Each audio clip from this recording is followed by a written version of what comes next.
반갑습니다. 열공중개사 인사드립니다. 오늘은 임차권 등기 명령의 신청 절차와 효력에 관해서 말해보려 합니다. 열공중개사가 근무하는 중개사무소 주변은 부산에서 동네 학군과 학원가로도 유명하답니다. 이런 유명세 때문인지 아파트를 매수하시는 분들의 면면을 보면 투자자인 분도 계셨고 실거주를 위해 전세 낀 집을 매수하신 분들도 계셨어요. 제가 최근 전세 낀 집의 매매를 원하시는 분들의 안내를 하는 과정에서 임차인 분들의 이야기를 들어보면 자녀들 학교 때문에 고등학교 졸업할 때까지 전세를 연장했으면 좋겠다고 말씀하시는 분들이 많으셨어요. 오늘 어떤 고객이 열공중개사가 근무하는 중개사무소를 방문하였는데 그분의 사연을 간추려 보면 그 고객은 근처 아파트에 전세로 살고 계셨고 2년의 임대차 기간이 거의 다 되어 가는데 집주인이 이사를 들어오신다고 해서 집을 비워야 하는 상황이었습니다. 고객분은 다른 곳에 집을 가지고 계셨지만 자녀들 학교 때문에 2년 동안은 제가 근무하는 곳에 더 살아야 해서 근처 아파트 전셋집을 보러 오신 경우였어요.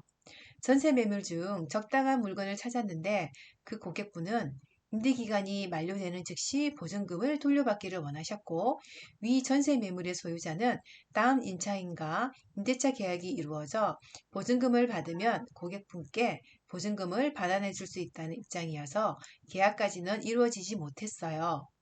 일을 하다가 보면 임차인 분들이 보증금을 제때 돌려받지 못해서 곤란을 겪으시는 경우를 한 번씩 볼 수 있습니다. 보증금은 전 재산이나 다름없는 경우도 있는데 이러한 소중한 보증금은 어떤 방법으로 안전하게 지킬 수 있을까요? 제일 좋은 방법은 임대차 계약 체결 당시 전세권 설정 등기를 하는 방법인데 임대인의 동의가 있어야 함은 물론이고 비용도 들어가 상가에 대하여 고액의 보증금으로 임대차 계약이 체결되는 경우를 빼고는 현실적으로 잘 되지 않는 것 같아요. 다른 포스트에서 말씀드린 것처럼 대항력과 임대차 계약서에 확정일자를 받으면 해당 주택이 경매되는 경우 권리순위에 따라 배당을 받을 수 있으므로 보증금을 보호할 수 있는 좋은 안전장치라고 할 수 있겠네요. 그리고 오늘의 포스트의 주제 바로 임차권 등기 명령. 전세나 월세 기간이 만료된 임차인이 보증금을 돌려달라고 임대인에게 요구했는데 임대인이 돈이 없어 보증금을 못 돌려주겠다고 하는 경우가 있어요. 이때 임차인이 계속 해당 주택에 거주를 할 수 있으면 보증금 돌려줄 때까지 살면 되겠지만 임차인이 직장에서 발령을 받거나 학교에 진학을 하거나 하는 사정으로 다른 지방으로 이사를 해야 하는 경우도 있어요. 만일 임차인이 이사를 해버리면 대항력이 상실되어 보증금을 보호받지 못하는 경우도 생길 수 있답니다. 이러한 임차권 등기 명령은 임차인이 아래에 필요한 서류를 구비하여 주택의 소재지를 관할하는 지방법원이나 시군법원에 임차권 등기 명령을 신청하여 받을 수 있습니다.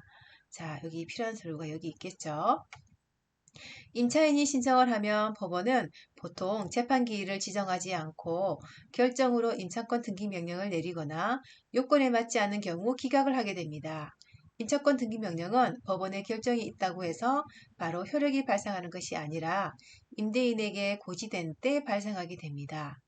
등기부에 등기되는 것도 임대인에게 고지된 후 법원 사무관 등이 관할 등기소에 촉탁하는 방법으로 이루어지게 됩니다. 자, 이러한 임차권 등기 명령의 효력에 대해서 한번 살펴볼게요.